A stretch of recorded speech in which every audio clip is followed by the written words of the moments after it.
It is Mahala Monday. We are live and welcome to a very, very exciting episode. We've been looking forward to having you along with us. We've been looking forward to this. My name is Dougal. That as always, she's here. Rhoda. Welcome everybody to Mahala Monday on the Monday evening. Very excited and very happy to have you after a very long day, obviously, and all of you guys are back home now. Some of you might be traveling and watching us right now. Just sit back and relax and listen to us. Listen, before we go any further, I just need to tell you, you need to like and share this. This is the episode you want to share because I want to get straight into it. It is an interactive show. You don't want to miss this. You want to be part of this. We interviewing and talking to somebody. Firstly, I must just say this, and I hope it doesn't come across that way.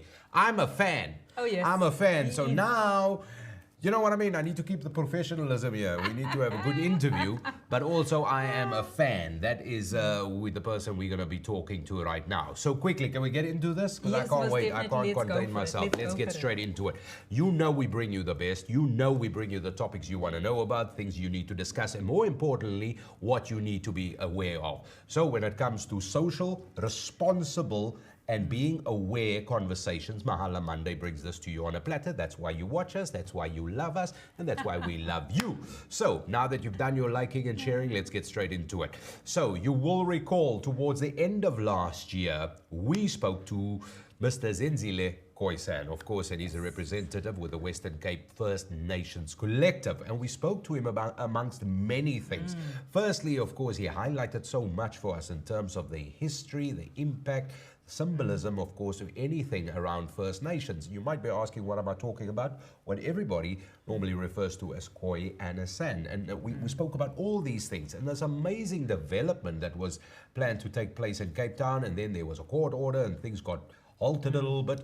And then there's been further developments. And quite lately and recently, we got our hands on a wonderful publication, First Nations News. So we're going to talk to him about all of this, the history and the impact of the First Nations, and he's here. So firstly, Zenzile Khoisan, thank you so much for joining us back on Mahala Monday. Firstly, I said I'm a fan. I truly am, and it is good to have you with us. And I think we just lost him, but we are going to try and get him back in just a moment. He'll be back shortly. He did say to us just a moment ago, obviously with, you know, the bit where the electricity goes and it comes and it goes and it goes. What's it called again, that thing? Yes, yeah, that thing. It's called load shedding. Oh, there we go. Oh, yeah. He did say that he was having issues with us. So obviously that is acting up as well at this time. So we are also we placed into the throes of electricity supplies and signals. You know how it is. We live in a very, very interesting age where technology sometimes is also the enemy. It doesn't get you. But I tell you what, we've been working hard to get Zenzile Khoisan back with us. Now, earlier with the start of the top of the program, I said to you, I'm an absolute fan. And just, let me just say, with our little discussion now, I've got actually a lot more questions now, which I think is going to be episode 235 and episode 67. We might get to those. But he's here. He's here. Firstly, we're a fan, and you know, I hope the professionalism still holds. But Zenzile Khoisan, thank you so much. Thank you for making time. Welcome to Mahala Monday. How are you doing? All right, look, I am well under the circumstances, but look, thank you for all that you're doing. Greetings to you and greetings to all of your viewers, and you know, for what you're doing, we appreciate it. So I'm right here, and I'm just. It's interesting hearing what you're saying, so let's go ahead. Yeah, let's go, because there's a lot of things. Look, there's a lot of things that we obviously don't know, but let's just give a brief cap, because we had you on a while ago, a couple of months ago, and then early November, that court judgment that came out, which means the development that is meant for, you know, that's happening here in Cape Town, that's going ahead full steam. Everything is cool. Yes. Yeah, well, as you pointed out, there was the core element here is that it has been the subject of litigation. That litigation eventually there was an appeal which was brought by us and various other parties, which was successful. So everything is moving full steam ahead. And as you can see in First Nation News, our headline is not a glum headline of being slapped with an interdict, but it's about entering Riverlands. Oh, yeah. It's almost like where we are right today. I mean, if I were to be the eternal pessimist and be locked down, slapped down by all the challenges that we have with electricity and power and all of those things, I'd be lost. Yeah. But I have the ability to either get lost in that cauldron of pain, confusion, anger, or I can unlock another space. And the space I choose to be in is one where we have agency. We unlock our own agency. You know, when we were children, our parents took care of us. And for us to inherently assume that we are the permanent responsibility of the state means that we cede all of our power to the state and to politicians. Politicians, by their very nature, are off on a trajectory where their ability to remain with a narrative that is truthful is on a sliding scale. So if a politician tells me the sun is shining, I would open up the window to see if it's actually raining. I'll double check that. You gotta double check. I also live in a space where, look, my ancestors, before there was ESCOM, you know, there was the moon. Before and there was the praying mantis, Kachen. Yeah. Kachen, you know, gave birth to the moon. You know, in the these are for us. The full moon for us is the symbol of hope.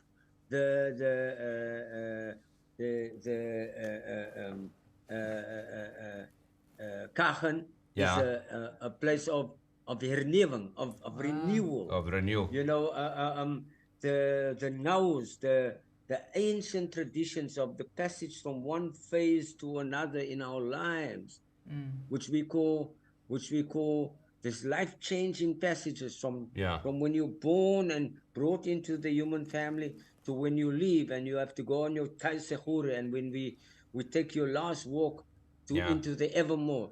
To the Creator, from the Creator we come, into the Creator we go, and those, what we call those 7 stages between birth and the return to the evermore is the now. These occurred; these were handed down from generation to generation before ESCOM was born. Yeah. Before so we can either assume that we have no agency, that we are locked in hopelessness and powerlessness, or we can compose a new song for a tomorrow which we author, and that is what we call agency, and that is where I choose to live, where I choose to be. And I'm telling you, I'm of the view that and we talk through. There was a plan for development. Yes, Zile, this is where I want to, if I can, sorry, if you could give me a moment, sorry, if I could just cut in here, that's where I want to get in. So now the court cases, things, and this is all done now. There's no more. There might be 1 or 2 still detractors or people who's raising voices on the side or whatever the case may be, but development is going ahead. What are we, when will there be, like, when are we looking at, when are people cutting a ribbon? Yeah, well, you know, everything is having been clear to proceed. Things are moving at an intense pace. For us, as the First Nations collective, the critical element is when we enter Riverlands and have a permanent anchorage that celebrates San history, culture, heritage, our indigenous knowledge systems. Now, this is what we've been preparing about. If you you know, I've just returned from the Kalahari. I'm with Opa Pietrus. One of the Okay. things that we announced in First Nation News is that Yeah. Opa Pietrus from the Kalaharis, 73 years old, That's right. he is, we declared it before anybody else. He's going to be declared, I think later this month, he's going to be declared living human treasure, Yes. 2023. Before him, there was James Matthews, the great and iconic poet. Before them, there was Bradon Matera. Before that, there was Oma Katrina. There was Leta Mbulu. There was Kaifa Semenya. They, you know, so that They're all legends. we're looking at legends. We're looking at bringing the, you know, unfortunately, we've had recently we laid to rest one of the greatest fighters for Khoisan San and international indigenous nights, Dr. William Langeveld. Yeah. One of the guys who pioneered the road of the Korana, a great historian, a grand academic, and an incredible activist and a beautiful human being who lived his entire life in service of this thing. So he didn't see it, but there will be those whose eyes are still young, who will see us enter with them into the Riverlands, where we will be able to bring the histories of the Lefleur family, the Adam Koch family, the Koch family, where we will be able to bring Oma Tona Roy, Opa David, all of the knowledges that they had. We are busy compiling that. I've been Because several months ago. I went to 55 cities and towns, and every one of those places, speaking to our people who have curated these knowledges that are not part of the broader package of South African history. And it will be from this place in the Riverlands, this International Indigenous Heritage Cultural Center, this museum, which is going to be tactile and living, the Garden of Remembrance and Indigenous Knowledge and Indigenous, all of our indigenous herbs. Yeah. And this is the place where we will once again, as you know, when you walk in there, you're going to be able to see what Robbie Jansen wanted to see before he died when he wrote that song called Desert Thirst. It was his tribute to to his roots, or Errol Dyers. Errol Dyers, before he died, he pioneered the Guma rhythm, which he said is a tribute to the rhythm of the Khoi. So and Hilton Shoulders bow will play, as will Tony Shoulder, and we will celebrate Satima Benjamin. We will be able to bring together such an incredible body of knowledge that the country in which we live, which doesn't recognize its foundational language, only in its coat of arms, which means eenheid in ons de mekaar het, unity in our confusion. That's its real meaning. Oh, wow. Yeah. Where it will no longer be a discount, where you will bring Oma Tuna, and we will bring from the car. We will bring from Uppington. Yeah. Oma Katrina. She will come and teach the ancient Mu language to children from the Cape Flats and from and because this is not knowledge just for First Nation people. No, it is for everybody. But Zenzile, it is for every. It's kids in Google too need to they will learn this new language. It will come, and you'll find. Let me ask you this, Zenzile, if I could ask you this, because I love listening to you and I want to let you go on for as much as possible. But of course, having all the knowledge and having everything in terms of culture, as you highlight, this will really be like an apex center in terms of the richness and the warmth and all the culture that and stories and everything with the gardens and everything. that will be on display. At the moment, there is nothing like this because we're talking a world-class facility. So let me ask you a question completely side-winded here. Why is there still currently so many detractors from this amazing development that everybody, us, the nation, the world is yearning for? We're crying out for this. Firstly, and let me just say this, I blame the government that it has taken so long, and I applaud people like yourselves who've been fighting this tooth and nail to make this thing a reality. Why are there still so many detractors? Well, they're getting fewer and fewer, and even among themselves, they are now splitting up. But you see, my job is not to sit here and and be because there's nothing worse than being nasty in being Got you, victorious. There's got you. nothing. Agreed. There's nothing. We must be gracious, Exactly. even when we particularly when we have made advances. Yeah. And I believe if we can just get that together, if we can just bring so more and more people who were on that side have become to understand what in essence will be an inheritance that we will hand over to our children and our children's children for 7 generations and 7 generations and 7 generations in perpetuity.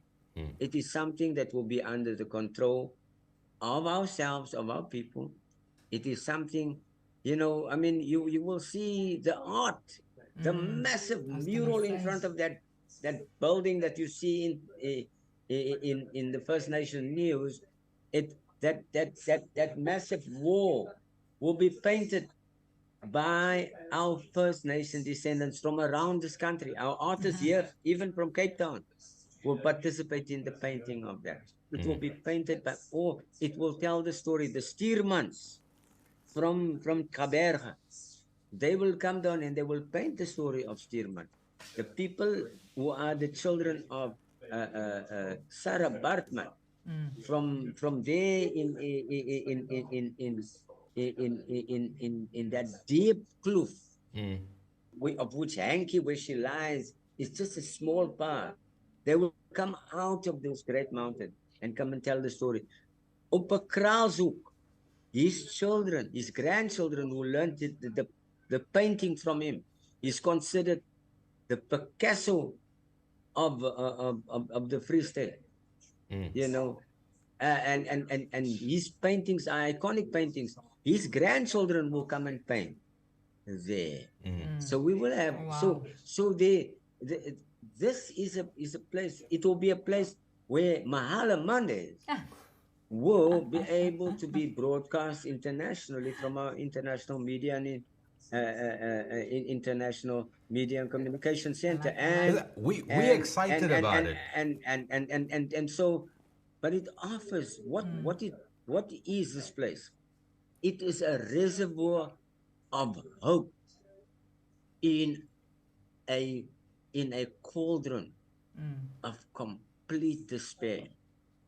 We are like the phoenix rising from the ashes of a burnt down republic.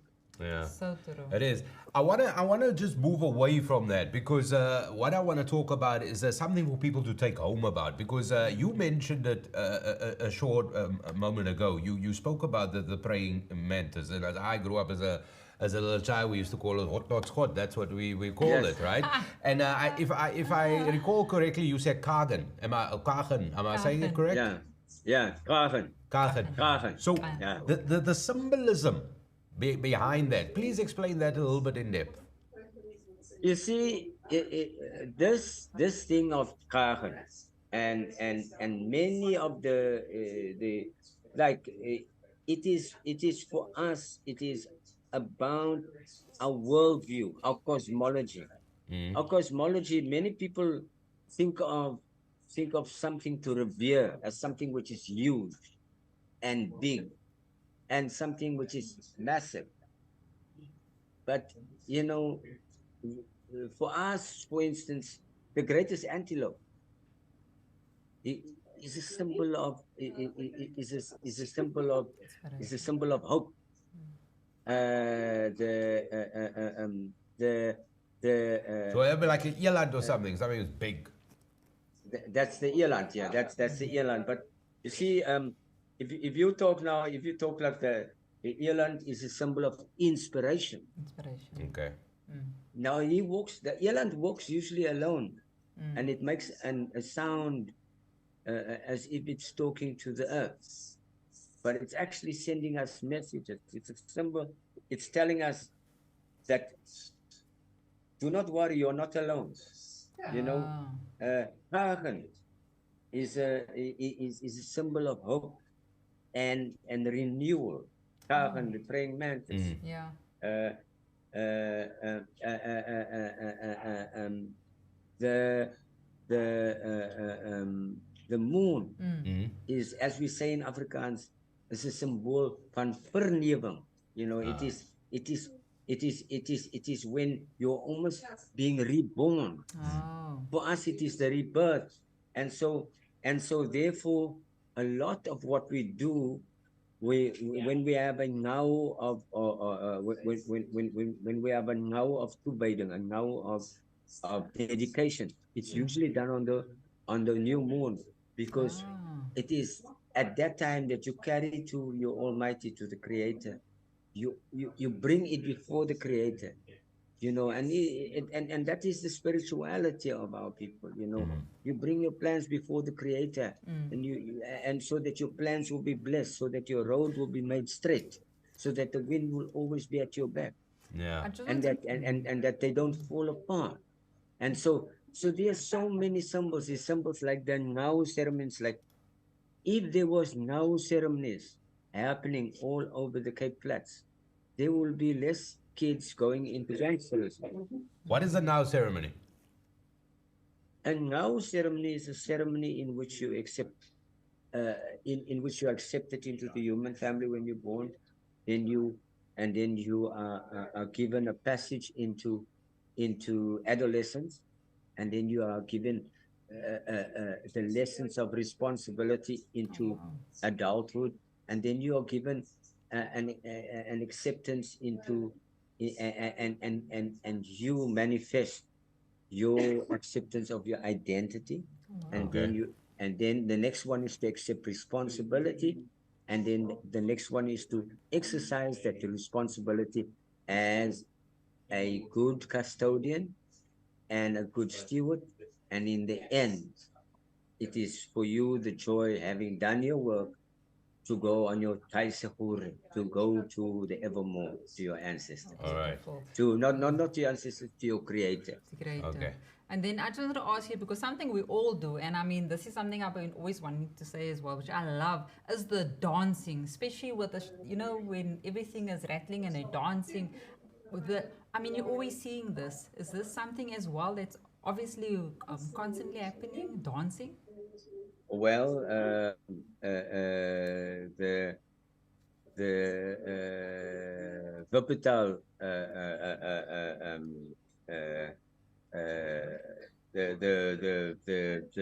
the real dance group from Wuppertal Yeah. won the international competition in Hollywood. Woo. For the international folk dance competition. They won gold in Hollywood. Oh, wow. And it is a dance they had never seen before. And they saw all the folk dances from Mexico to Ukraine to all around the world. Oh, wow. India and everywhere else. And these kids who they said this dance is dead. It's alive. Oh, wow. This dance is being done. There are even real dance groups now in Elsie's River, in Easter River. Oh, Here wow. in Athlone, there are people that dance the real. There are people that dance the real in Joburg, in California. If you go to Bloemfontein, and then if you go up into the north, you have the Nama stuff. You know, that so there are many traditional dances, and then there are dances that are acutely with our son Busman brothers and sisters. You know that, and this is particularly done under the full moon. You know, Oh, wow. Yeah. so there are men. So one of the things about that is it's about the rhythm of life. You dance the rhythm of life. Before people built cities, it wasn't brick and mortar that built cities or built structures or made infrastructure. It was the rhythm first, and Yeah. then the building, Then the building. because and before you're done with this interview, the rhythm is gonna get you. Oh, yeah. I like that. I want to listen to that song That's now. Gloria Rhythm is gonna Estefan. get you. Gloria Estefan. I got to ask you this, and this is just a personal question. Before we actually came on with you, I said to Rhoda, look, there's a traditional name for Cape Town, for instance, but I couldn't. I had it in the mind, but it's Yes. just, you know how it is. What was that? Because I want to write it Okay, down. it is okay. Then the name Cape Town Yeah. is Koikai, Koikai, and Koikai. yeah, Koikai. It is the place where the rain clouds gather. You Oh, see, wow. and so then you have Hurikwaha, which is the mountain that stands up out of the great waters. Okay. You see, Table Mountain. Yeah. You see, and so forth and so forth. You find the river of sweet water. Because that's what I was You going to know, ask you. Is that and where for instance, Kabisa comes in? yeah, sweet water is you see, that's Kamisa. You see, sweet water. You see, so these are things that we need to begin to reintegrate into our beings. Toikai. It is so and then and in fact, if you go to the former the Cape Town Artscape, Yeah. on at the side of Artscape is actually written Taleni Hoikai. It is Oh. the talent of Cape Town. Oh, we have to go and have Okay. a look. Koikai. I'll remember that now. I'll definitely make an effort to go We have a we look. could certainly talk with you and to you for another 6 hours, and there's so much to cover because I can already see we're gonna have to get you on. And I should have, maybe it's a bit unfair. I should have asked you this right in the beginning, but now as we've been talking about this, is just something that came in my mind now. And of course, and this is where I would like, it will kind of be my final question actually. Also, given the backdrop of modern day South Africa, we're talking February 2023 South Africa. We're talking with the backdrop when social justice is a big concept, it is a big topic amongst everybody around a dinner table, I'm in a taxi, wherever you are, amongst your employees. People talk about this. We also, restitution, I would add into it. And looking at those two concepts, and in the broadest sense, if somebody had to give you a magical wand and said to you, Zenzile said, here's the magical wand. What is there that you would want? What would you want from the rest of the population within South Africa? Where do you see the role of the government? What would you see, like them to see and advance and bring to the party? It's very simple for me. The entire resurgence has been, in fact, it's interesting that you mentioned 2023, because in 1993, the current president had an opportunity to include the Khoi and the San at the CODESA negotiating forum, and he refused. Him and Rolf Meyer Oh, refused. wow. And that So, is one of the so when reasons we why. were drawing up a new constitution, there was no representation in terms of 1993. nothing. I'm not lying to you. The Cecil Fleer's Chief Cecil Fleer's grandfather approached that multi-party negotiating forum and said, "Can we come in there because Mangope is there? All the people that have sold our people through apartheid are there. But what about the people who have the foundational history?" And they said no. Now, I don't want to bemoan that, but what I'm to say, it's time for him to wake up. It's time for him to apologize for refusing. And I think it was it's in the Bible, and Bob Marley sang about it. And the stone that the builder refused will become the head cornerstone. One of the reasons why South Africa is this unstable is because they refuse to deal with its original sin.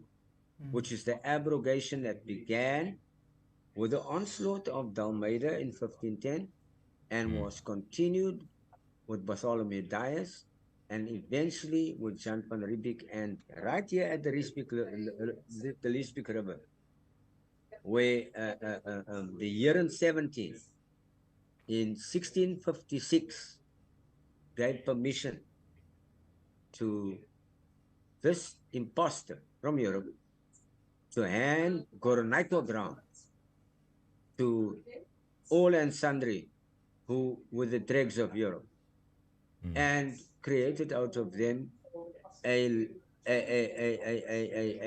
imposter gentry. They became they were people that had committed all kinds of they weren't upstanding people. They were not as they were not like the driven snow. But I mean, and the next thing we find that these people have vindicated themselves of their ills, and they committed first, egregious acts against our people, dispossession, genocide, and a whole range of other atrocities. And I think it's time that our president and his institution, which we call our government, do the right thing. They've already began the process with Act 3 of 2019, which is the Traditional and Khoisan Traditional Leadership Act. But they need to go further. They need to fast track that and give the commission. They want to create a commission on electricity, but they still they want to create a ministry of electricity, but they still haven't given the commission on Khoi and San matters, on which people like Professor Edna van Harte and others sit. They haven't given them any resources. Surely wouldn't that fall under traditional affairs? I mean, we got a ministry for that. Surely that ministry should be pulling finger. Yeah, no. But that's a commission. That's a commission that is supposed to be involved in the cognition of the indigenous leadership status of the Khoi and the San, and they still are not properly resourced. Yeah. So look, to me, I'm not waiting on the government. Exactly. The government will do what it wants to do. What we have done is create a place which will become a liberated zone, from which we can either wait around for Goddard to get off his duff and make a decision, or give resources, or act with some kind of urgency, or we can be urgent. I choose to make us have the ones who have agencies and be urgent about our own cause. And once it's over, we will have the beginnings of what is going to be the International First Nation Indigenous Cultural That sounds exciting. And I must say to you, this is why I said I was... Center, we're going to This is why I said, like, I was laughing, because I just knew where your thought was at the time. We're not going to wait for government. We're making it happen right now. We've waited long enough, and government is sitting on their hands. And I hear you 100% with that, because that is basically the mantra the two of us have been spewing out for quite a while. We talked to government for 30 years. But we talked to them for 30 years, and 30 years is long. And the government didn't come to the party, but we've exercised our own agency and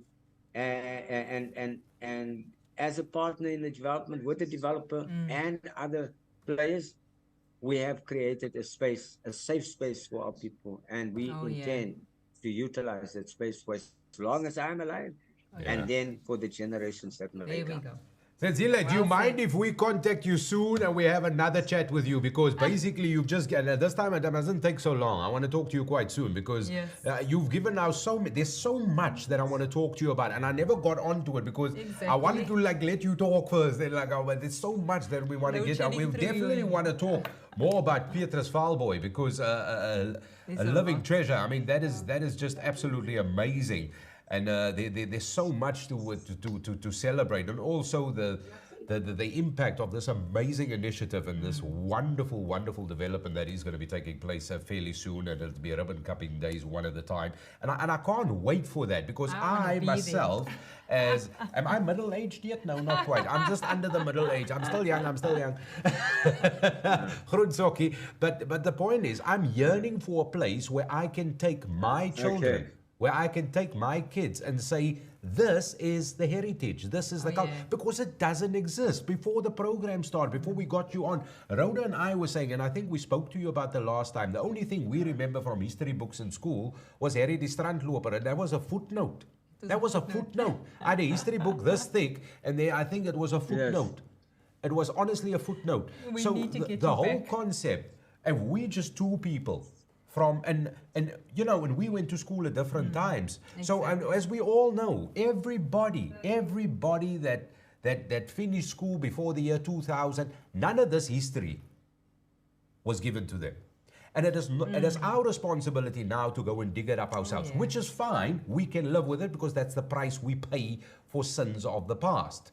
But what needs to happen, and it needs to come to the forefront. And that is why we applaud your collective. Definitely. We applaud this initiative, because you are doing more than just restoring heritage. You're giving dignity back. When people get dignity, they are people. And that is what you are responsible for. And that is why you might not say it, but I bemoan the detractors, because I think it is irresponsible of them, because they serve self-interest. As you yourself pointed out, this is about a legacy of passing it on. It is an absolute shame that the government takes long to acknowledge what is absolutely right, regardless of what people want and in terms of social justice. But social justice is important. This is absolutely important. Yes. And it is absolutely appalling that in the middle of Feb in 2023, we're having a conversation that people have been having since 1993. That's a shambles. And if you're part of the government, if you're part of this travesty, if you're part of this ongoing mayhem, then what you should do is tender your letter of resignation and leave, because you're useless. This is the point. So once again, I applaud people like you that do this. And I'm sorry if I go on about it, but it's just the way I feel at times. But Zenzile, before you go, please promise me you're coming back. Yes, I will be back. Thank you so much. I'm still a fan, baby. I'm still a fan. Zenzile Khoisan, everybody. Thank you so much for your time. Thank you so much for your time. Thank you. Thank you. Thank you. Thank you. I tell you what, we got to get him back, brother, because there's a lot, there's an absolute lot. Do you know what? And this is the thing. This is what the conversation that we had. There's all of this. And now it almost feels to me like we're getting to the point where there's a, do you know what? If this development is complete, as he said, what there's a museum, there will be all these cultural stories. I mean, we will have actual facts. It will be there for everybody to see. Exactly. It will be in stone and mortar. Exactly. It will be there. Yeah. Then the awareness becomes easier. Exactly. And this is the important bit. And this is where the conversation gets lost. This is what me and you spoke about. This is where the conversation gets lost, because I still see this every day. Because before tonight's program, I mentioned to one or two people that this is the person we're going to be talking about. And I also said we're going to talk about the history and the impact. And I know we never got to it. Yeah. Which is why we're going to get him back. Exactly. But it will make it more tangible. It will make the conversation easier. Exactly. And you know, this is not for self-enrichment or anything like that. We'll be long gone, and the stories will live on. And the stories will live on. And that's what it's about. It's for our future, our children. Thank you for watching, everybody. Hope you enjoyed our episode. Anything from your side? Sorry, I think you did it. As you guys can see, he's a big fan, and you could see Dougal running with that show, because you know what, he was in his element. Yeah, because I get tired of people who, like, you know what I know, they should be. But I'm proud of him. I'm very proud. Hit over the head and stuff. Well, no, don't hit anybody on the head, please. I take that back. It's a joke. I'm a comedian, by the way. Really, it's a joke. No, about the hitting on the head. That's the joke part. But yeah, that's it. But do us the big favor. Do like and share this as well. And also also, I want to tell you, you definitely got to do yourself a favor and grab a copy of the First Nation News. Definitely do it. There's some really amazing food for thought in it, and absolutely amazing facts as well, and then culture news and viewpoints, which is what it's all about. And it all starts with amazing conversation. You have this amazing conversation, then of course you get enlightened, you get a different perspective, but more importantly, you are informed, and that's what it's about. I'm yearning to see this. This is going to be absolutely brilliant, and the whole First Nation News edition, of course, it's got a whole lot of amazing news in as well, and amazing tributes as well to people who really deserve it. Please like and share this. I promise you, we're definitely going to get Zenzile Khoisan back again. Of course, there'll be still lots to talk about, which is going to be brilliant. And of course, sometimes you might have a topic or a question or something you would like to know. Then by all means, you can email us and contact us. Very easy to do so as well. But like Rhoda always say, remember to like and share. See you guys. Bye.